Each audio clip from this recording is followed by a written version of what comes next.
Think about this. You're watching your most confident friend, the one who never seems to force anything, yet somehow people gravitate toward them. They're not the loudest in the room. They're not chasing attention. But there's something steady, almost magnetic, about their presence. Meanwhile, maybe you find yourself overthinking, analyzing every message, second-guessing your silence, putting in all the effort and receiving little in return. It feels unfair, doesn't it? Here's the hard truth. Many of us have been conditioned to believe that love is earned through effort, that the more we give, the more someone will value us. But that mindset doesn't create attraction. It drains your energy and gives away your power. Real desire, respect, and connection don't begin when you chase. They begin when you stop, when you stand still, when you embody something ancient and unshakable, Stoic stillness. The Stoics taught that true influence doesn't come from trying harder. It comes from inner strength. And in relationships, that truth holds. You don't need to beg to be chosen. You need to become the kind of presence that doesn't ask for attention. It naturally commands it. That's what we're exploring today. How to shift the dynamic, not through games or manipulation, but by changing how you show up, for yourself first, and then for others. If this already feels like the kind of perspective you've been searching for, wisdom you can apply in the real world, then consider subscribing. It's a simple way to let me know we're walking the same path, building something solid, grounded, and powerful from the inside out. Let's be honest, most of us were taught that love means constant effort, always reaching out, keeping the spark alive by doing more. It sounds noble, even romantic, but in reality it's exhausting. Because when you're always the one reaching out, you're sending a quiet message. I need this more than you do. And that changes everything. The balance shifts. You go from being someone they feel fortunate to know, to someone who is simply always available. And here's the truth. We don't chase what we already have. We chase what feels rare, steady, and self-contained. But this doesn't mean playing games. It doesn't mean being cold for the sake of manipulation. That's not Stoicism. That's strategy without substance. The Stoics taught something deeper, self-restraint, the power to act, not from impulse, but from wisdom. Epictetus once said, "No person is free who is not master of themselves." So before you send that text just to feel noticed, pause. Ask yourself, am I reaching out to truly connect, or am I just soothing a moment of anxiety? Attraction isn't built through constant communication. It's built through contrast, through the rhythm of presence and absence. When someone doesn't hear from you for a while, their mind naturally begins to wonder, where are you? What are you doing? Who are you becoming? That gentle space, that silence, it plants a seed. Not because you're playing games, but because you've stepped back and allowed curiosity to do its work. Carl Jung once said, "People will do anything, no matter how absurd, to avoid facing their own souls." And often, reaching out again and again isn't about kindness, it's about avoiding silence. Because silence forces you to sit with yourself, with uncertainty, with doubt, and that's uncomfortable. But here's the paradox. The moment you learn to sit in that silence, the moment you stop filling every gap, you become stronger. There's another truth we often miss. When you're always the one who initiates, you take away the other person's chance to invest. You rush the story instead of letting it unfold. Ask yourself, how can someone chase you if you never stop running toward them? Plato once said, "The first and best victory is to conquer self." And that includes conquering the urge to control how connection develops. So try this. If you're always the one to text first, step back. Not forever, not as punishment, but for 3 days. 3 days of stillness. 3 days of letting things breathe. Observe. Notice who fills the silence, who makes the effort when you don't. Because here's the deeper truth. When you stop rushing to be seen, you notice who is actually looking. When you stop speaking just to be heard, you see who listens in your quiet. And when you stop chasing, you finally give others the space to choose you. This restraint is not weakness, it is strength. Socrates taught that to know yourself is the beginning of wisdom. And every time you resist the pull to overgive, to over-explain, to over-text, you move closer to that wisdom. You become the kind of person whose attention isn't a default, it's a gift. Most people never realize how much of themselves they give away in the very first conversations. We're often so eager to connect, to be liked, to prove we're interesting, that we end up laying everything out at once. Our hobbies, our opinions, our past relationships, every thought and feeling explained in detail. But here's the paradox.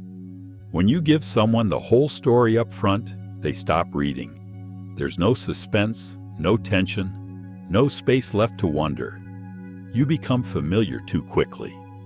And as the Stoics reminded us, familiarity often breeds indifference. The ancient philosophers practiced measured expression, not because they feared vulnerability, but because they understood the value of depth. Epictetus once said, "We have 2 ears and 1 mouth so that we may listen twice as much as we speak." That's not only wisdom for life, it's powerful in connection. When you say less, you give others the chance to lean in, to wonder, to fill in the blanks with their own imagination. And it's that curiosity, not oversharing, that draws people closer. Psychology supports this too. Carl Jung wrote, "The meeting of 2 personalities is like the contact of 2 chemical substances. If there is any reaction, both are transformed." Transformation doesn't happen when everything is predictable.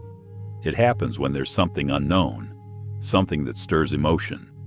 A little mystery, the kind that leaves someone feeling there's more to discover, is what ignites connection. So here's something practical. The next time someone asks what you do for fun, don't give them a list. Instead, leave space for intrigue. Say something like, "Depends on the mood. Sometimes I disappear into solitude. Sometimes I host the kind of dinner that lasts all night." That's not being vague. That's offering a spark of curiosity, just enough for them to want to know more. Now they're not just hearing you, they're thinking about you. Aristotle once said, "The aim of art is to represent not the outward appearance of things, but their inward significance." In conversation, this means you don't need to showcase every part of yourself all at once. You only need to share what stirs curiosity. Offer a glimpse of your world, not the entire picture. Let your presence unfold over time, not in a single breath. This doesn't mean you should hide who you are. Not at all. Vulnerability is powerful, but only when it's layered, when it builds slowly, like chapters in a story. What you're really doing is creating pacing, allowing someone time to lean in, time to want more, time to invest. Socrates said, "The only true wisdom is in knowing you know nothing." And when it comes to connection, the same applies. What draws us to people is often the sense that there's more to discover, another layer just out of reach. When someone feels they already know everything about you, curiosity fades. But when there's still mystery, when silence leaves questions hanging, they keep coming back. You don't need to pretend to be mysterious. You just need to stop over-explaining. Speak simply, but with weight. Let the pause linger. Let them wonder. If they ask again, that's the sign it's working. Because people don't chase what's obvious. They chase what sparks wonder. And here's where we get it backwards. We've been told that the more available we are, the more others will value us. That if we always answer, always drop everything, always respond immediately, that will be seen as loyalty, as love. But the truth, Constant presence doesn't raise your value. It erodes it. When your time and attention can be taken at any moment without pause or resistance, people forget that those things carry weight. They forget that your attention is a gift. It's the law of supply and demand.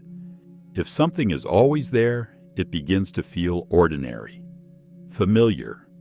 And as the Stoics knew well, familiarity dulls appreciation. Marcus Aurelius once wrote, "We love ourselves more than other people, but care more about their opinions than our own." Sit with that for a moment. Think about how often you trade your peace, your silence, your presence, for the hope of being valued, when in reality, value is preserved through restraint. If you always place someone else's moment above your own, you're not being generous. You're abandoning yourself. Carl Jung once said, "The privilege of a lifetime is to become who you truly are." But how can you become yourself? How can you even hear your own thoughts if you're always on standby, available to anyone at any time? That isn't self-awareness, it's self-erasure. Don't confuse kindness with constant availability. Boundaries are not walls, they're standards. And when you stop reacting instantly to every message or request, you're not being rude.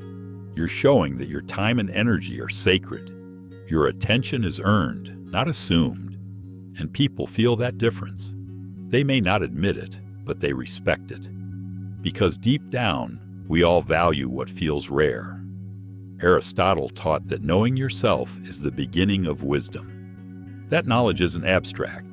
It shows up in how you spend your time, and with whom. It means building a life that doesn't pause simply because someone else suddenly remembers you exist. You want others to value your time? Start by valuing it yourself. Here's something practical. This week, say no once. Not to be difficult, but to protect your peace. Let a message sit for an hour before replying instead of answering in 60 seconds. If someone calls while you're in the middle of focused work, finish what you're doing first.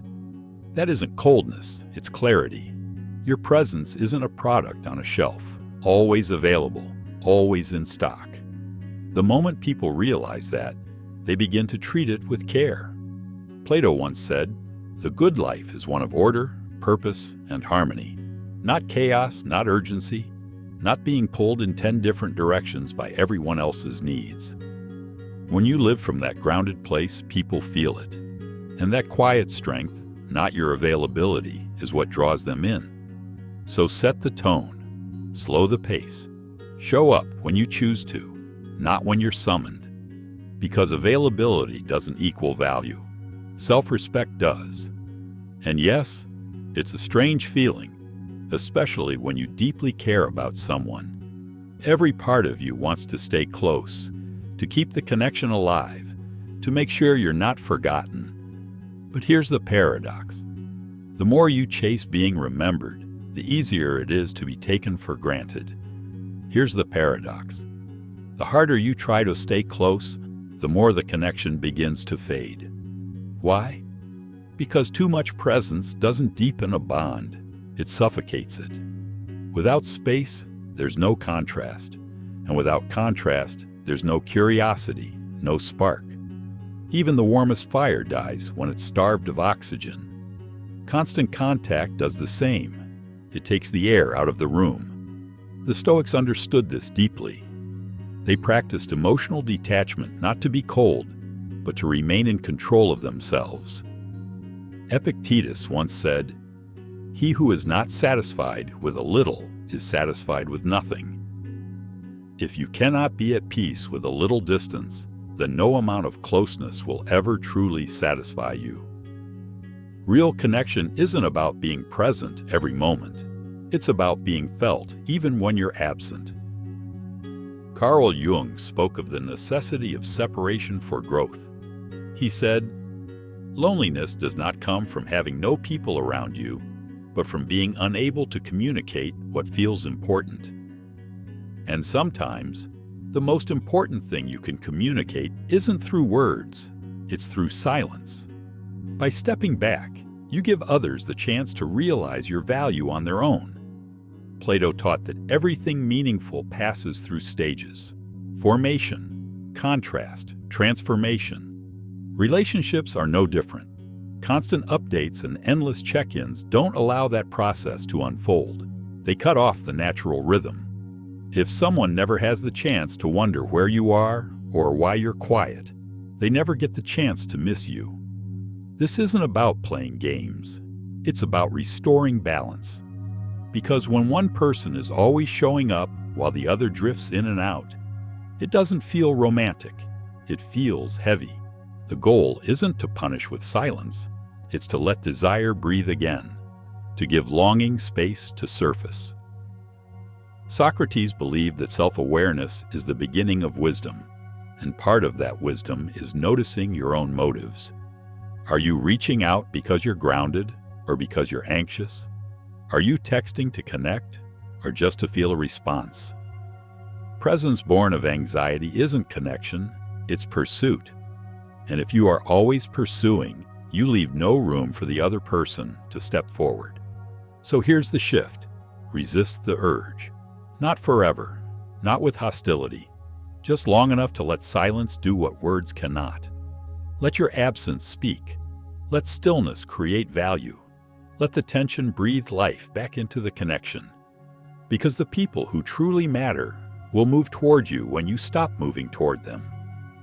Those who are meant to be close will notice the silence. They'll feel the gap. They'll want to step in and bridge the distance. And that's when the energy shifts, when attraction returns. Not through force, but through space, through balance, through self-respect. Because in the end, you don't need to be constantly present to be unforgettable. You only need to stop chasing and start allowing. Let the quiet do its work. Let it speak what your words never could. There's something subtle but powerful about the unexpected. Think about it. The most memorable conversations, the people who linger in your mind long after they've gone, they all share one thing: unpredictability. Not wild or unstable, but alive, human, dynamic. They don't move in straight lines. They don't repeat the same rhythm over and over. And that's why we keep thinking of them. They catch us off guard in the best way. The human mind seeks patterns, but it also tires of them. Predictability makes us feel safe, yes, but over time, safety turns into monotony.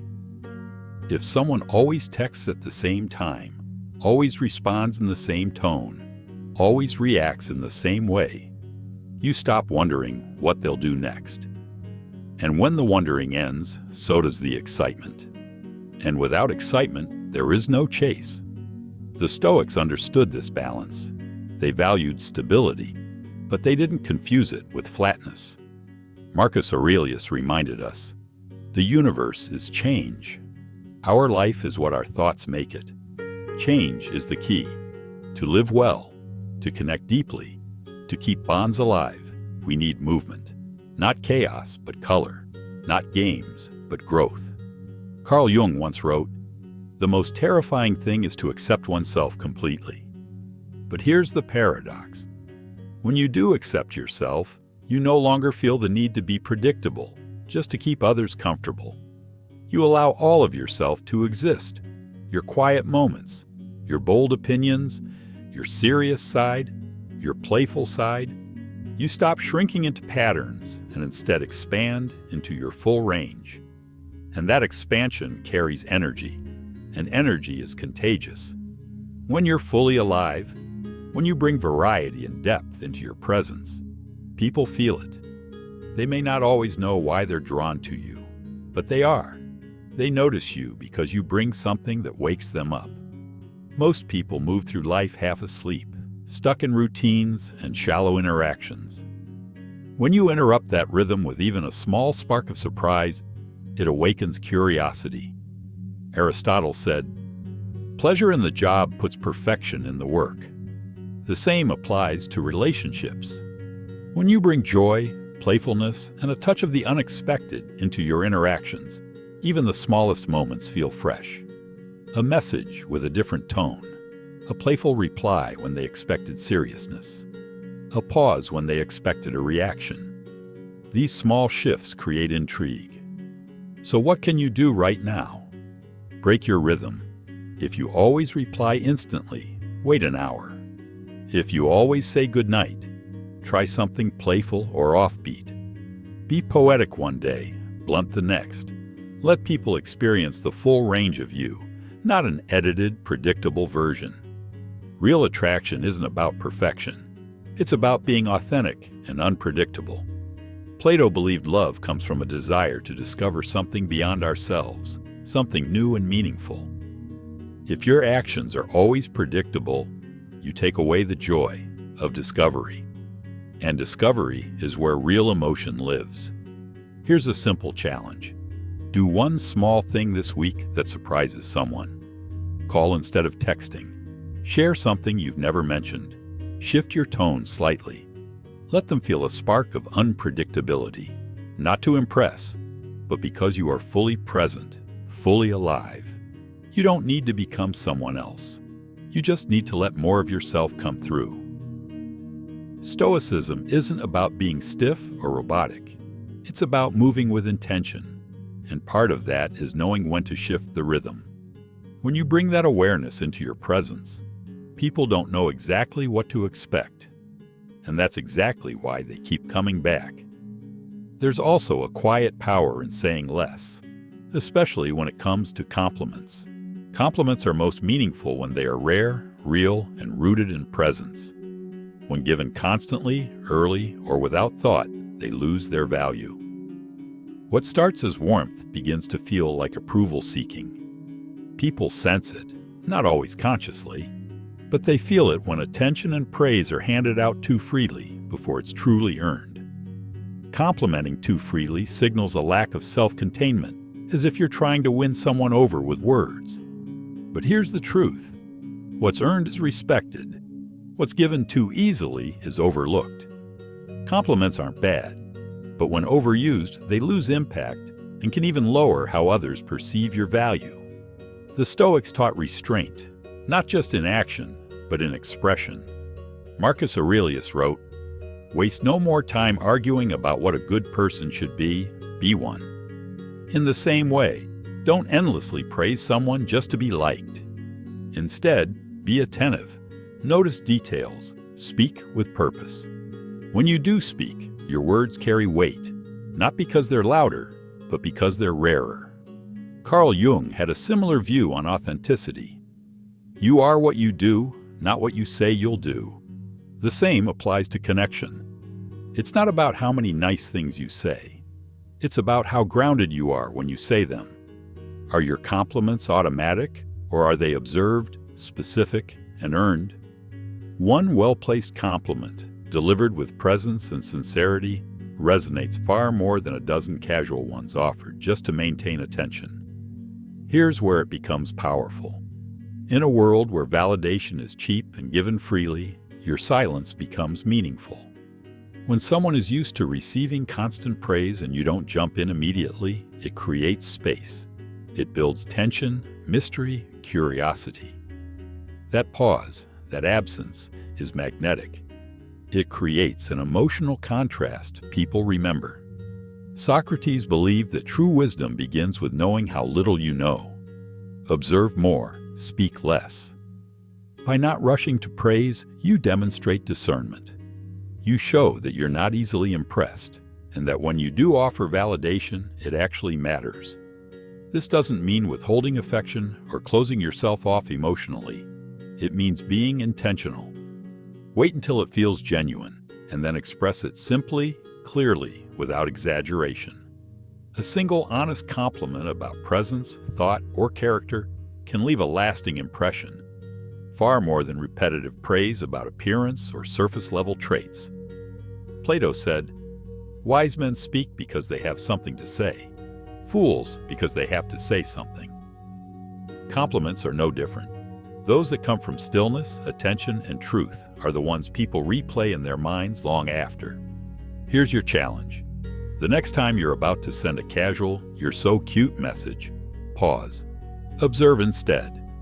Let them feel your attention, before they hear it. Then, when the right moment comes, speak something that carries weight. That is the kind of compliment people remember, not because it flatters their ego, but because it feels real. And real is rare. Some of the most powerful moments happen in silence, not in noise, not in explanations, but in the still space between words where something deeper settles. It's in those pauses that people truly feel connection, not because you said more, but because you allowed the tension to breathe. Here's the catch. Most people cannot sit with silence. It makes them uneasy. It feels like a void that must be filled.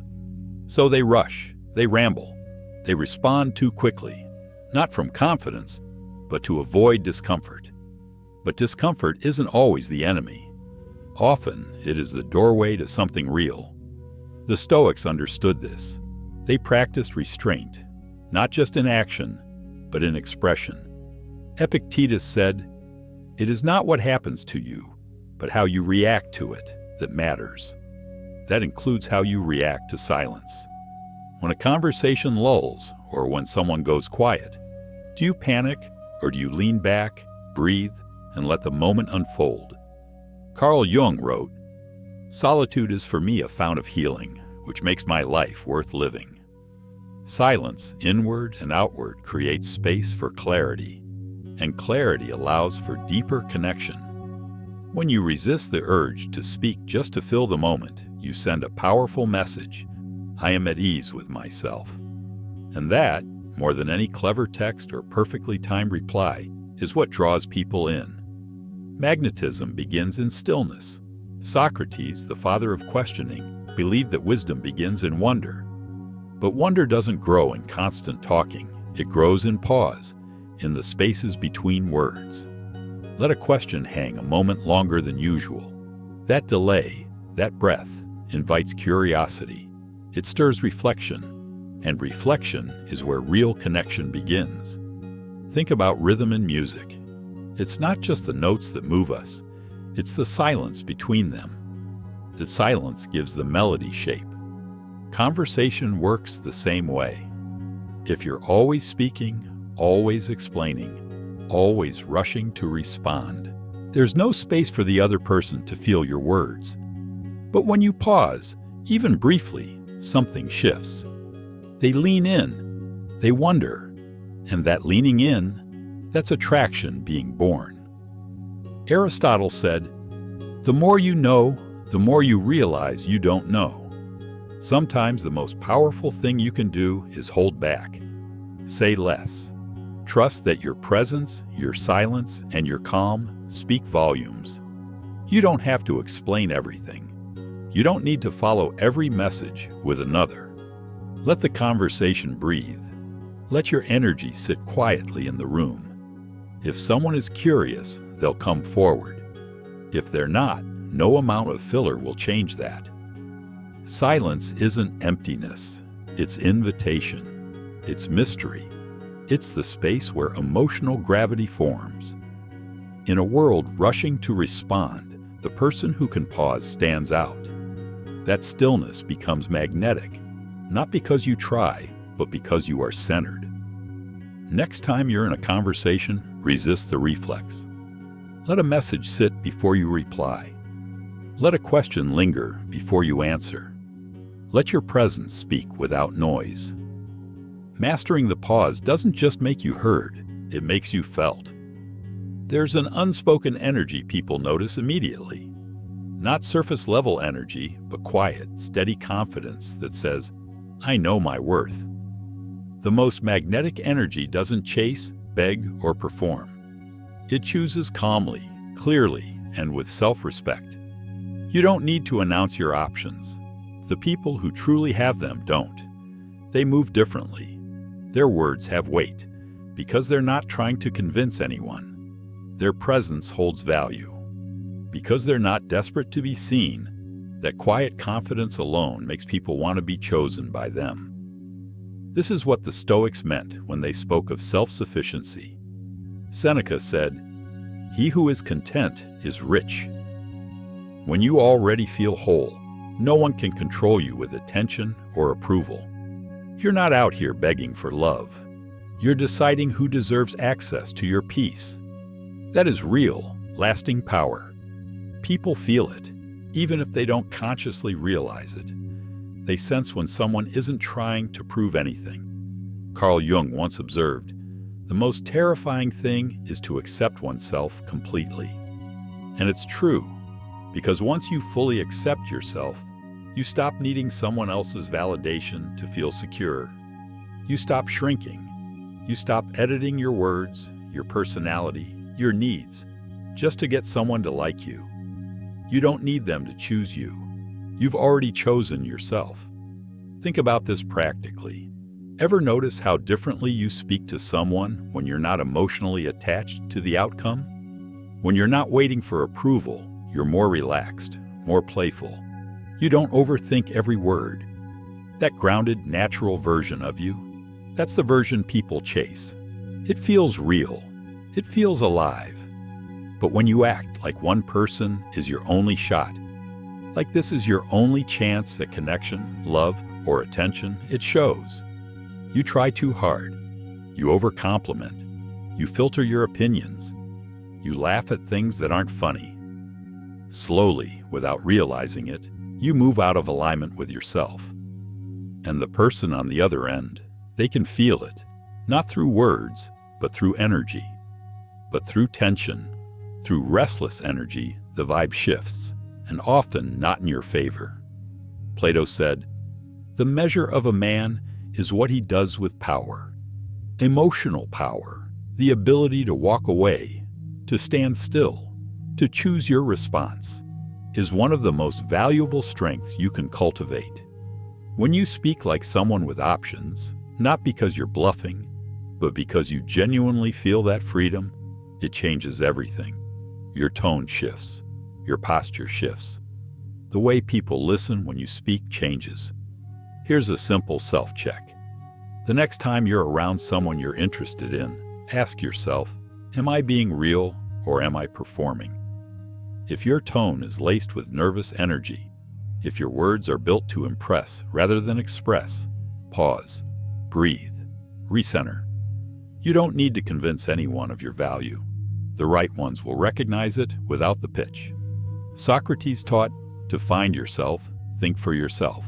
Stop bending to fit into someone else's story. Create your own. Make decisions rooted in your values, not in fear of being alone. When your presence comes from peace, not pressure, people feel safe around you. They feel intrigued. They feel drawn in. And in that space, you don't need to chase anyone.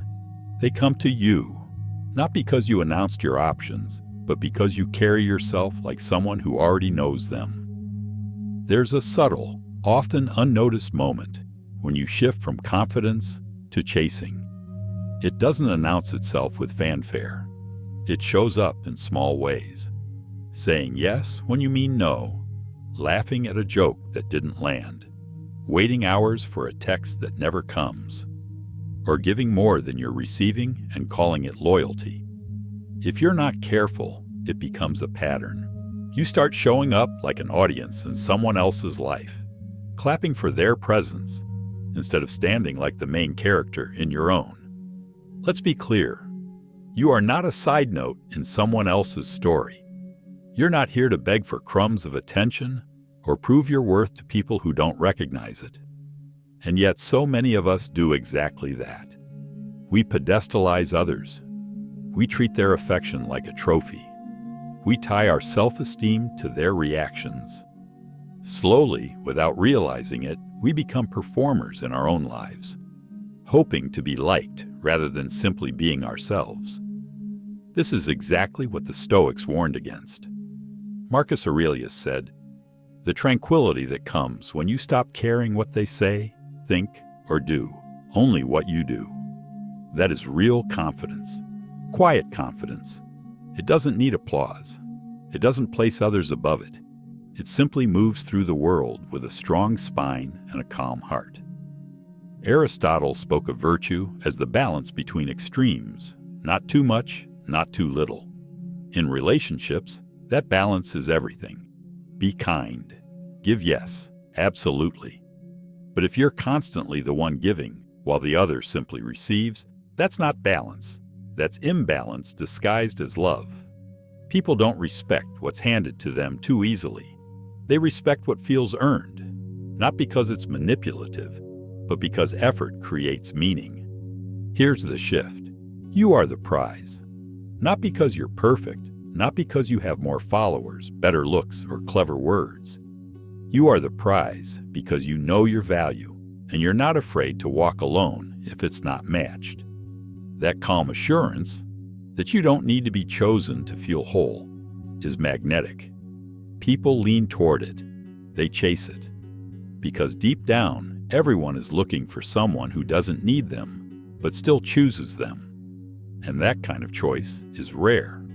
Socrates said, "Know thyself." Part of knowing yourself is asking hard questions.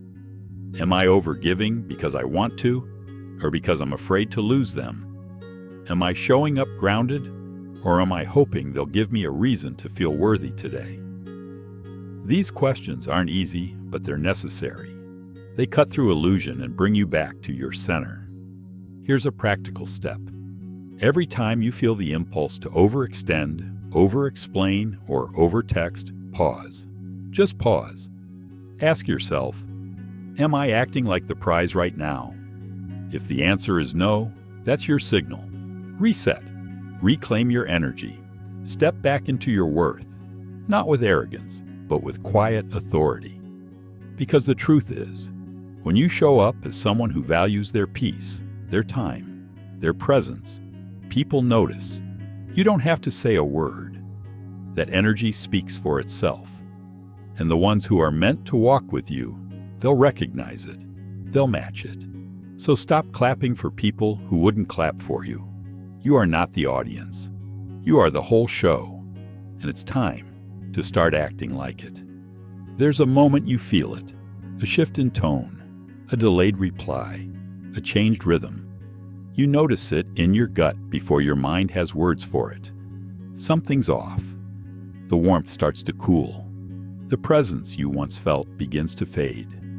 And instinctively, that familiar urge arises to reach, to fix, to prove that you're worth staying for. You want to explain, to clarify, to fight the current, to hold tighter. But what if, instead of clinging, you chose to let go first? Not out of spite, not to play games, but from a place of deep self-awareness, from stillness, from the kind of clarity that only comes when you realize your worth is not something to defend or explain. It's something you own, quietly, fully, without compromise. The Stoics were masters of this emotional control. Epictetus said, "Freedom is the only worthy goal in life. It is won by disregarding things that lie beyond our control." You cannot control how someone feels. You cannot force connection. But you can control your response, your energy, and your choice to walk away with your peace intact. That is the highest form of self-respect. Carl Jung captured this beautifully when he said, "I am not what happened to me. I am what I choose to become." You are not the unanswered messages. You are not the silence on the other end. You are not the version of yourself that keeps shrinking to stay liked. You are your boundaries, your choices, your willingness to leave a room when your presence is no longer seen for what it truly is. Plato taught that love is a pursuit of wholeness, a recognition of something noble and complete in another. But when the dynamic feels like a one-way street, that's not love. That's imbalance. Staying too long in imbalance teaches your nervous system to settle for survival over connection. It teaches your spirit to tolerate crumbs. And what you tolerate, you train yourself to expect. Leaving first doesn't have to be dramatic. It doesn't need announcements or burned bridges. It's subtle, felt more than seen. You simply pull your energy back. You stop performing. You stop chasing conversations. You stop waiting to be chosen and choose yourself instead. Socrates said, "The unexamined life is not worth living." That includes the emotional patterns we repeat. Are you staying in situations that chip away at your dignity, shrinking to be digestible, over-explaining your worth to people who've already made up their minds?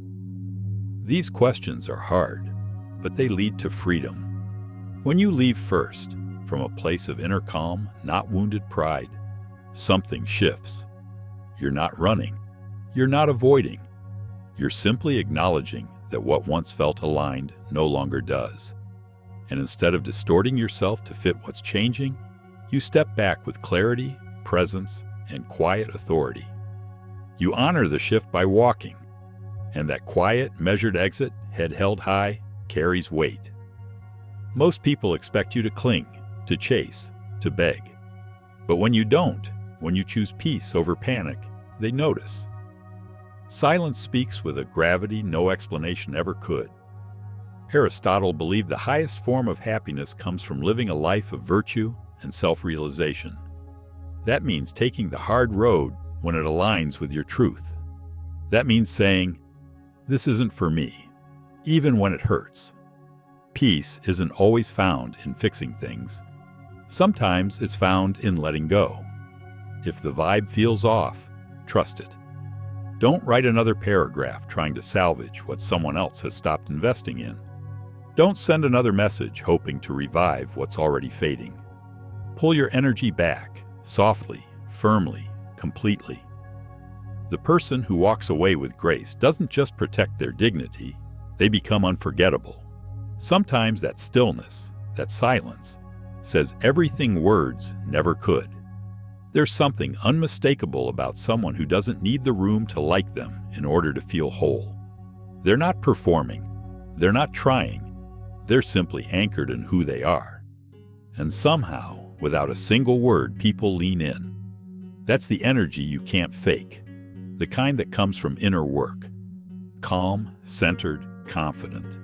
Not in a loud, look-at-me way, but in a way that quietly declares, "I am already complete, with or without your approval." This energy doesn't beg. It doesn't chase. It simply is.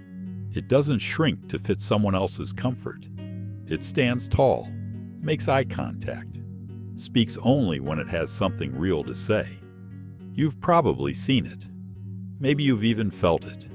That rare sense of self-possession that doesn't need to be loud because it's already solid.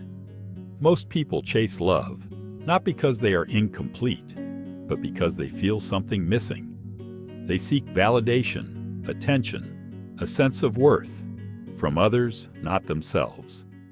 They run from person to person, moment to moment, hoping someone will give them what they haven't given themselves. But here's the paradox. The more you crave being wanted, the less magnetic you become. The more grounded you are in yourself, the more people naturally want to be around you. That's the power of what the Stoics called ataraxia, a state of deep, unshakable inner peace. Not coldness, not emotional detachment, but a calm soul that stays steady, no matter who walks in or out of the room. Marcus Aurelius said it best. He who lives in harmony with himself lives in harmony with the universe. When your inner world is aligned, your outer world reflects it. You stop chasing people to feel enough. You stop trying to fit into spaces that don't honor you. You stop proving, and instead, you begin choosing. Carl Jung once said the most terrifying thing is to accept oneself completely. And he was right. To accept yourself means facing your shadows, sitting with your silence, owning your past, without letting it define your present. But once you do, something shifts. You no longer search for someone to fill your cracks. You become solid. Anyone who enters your life becomes a bonus, not a bandage. Plato believed true balance comes when we rise above the loud cravings of the ego and tune into something deeper. When we stop trying to be chosen and start asking, "What am I choosing?" Clarity emerges. And that clarity changes the way you walk, the way you speak, and the way you let others enter your life. Imagine your life as a home. If it's empty and echoing, anyone can walk in and feel important. But if it's already full, with joy, peace, purpose, and solitude, then anyone who enters must bring value. They don't come to fix you, they come to add to you. That's how healthy love works. It's not two halves trying to make a whole, it's two whole people building something greater together. Socrates said, "The greatest way to live with honor is to be what we pretend to be." In a world full of curated personas and constant social approval, the truly grounded, whole people rise quietly above the noise. They don't announce their value, they embody it. And that embodiment speaks louder than any words ever could. Here's the quiet truth no one teaches. When you become someone who doesn't need anyone to feel worthy, people notice. You become rare. You become the one they remember, the one who's not afraid to be alone, who walks in peace, speaks with depth, and gives without losing themselves in the process. So build your life like it's already enough. Fill your days with what feeds your soul. Become someone who adds value to themselves first. Because when you do, you stop searching for someone to rescue you and start attracting those who simply want to run beside you. That's when everything changes. Not because you were chasing them, but because you've already chosen yourself. True power begins the moment you stop chasing and start becoming. When you move through life grounded in your own worth, you don't just attract attention, you command respect. If this message resonated with you, there's another video on your screen that will take you even deeper on this journey. Keep watching, keep reflecting, and keep growing. Thank you for being a part of Stoic Mindset Mastery. Your presence here matters more than you realize. Until next time, stay calm, stay clear, and keep becoming someone even silence can't ignore.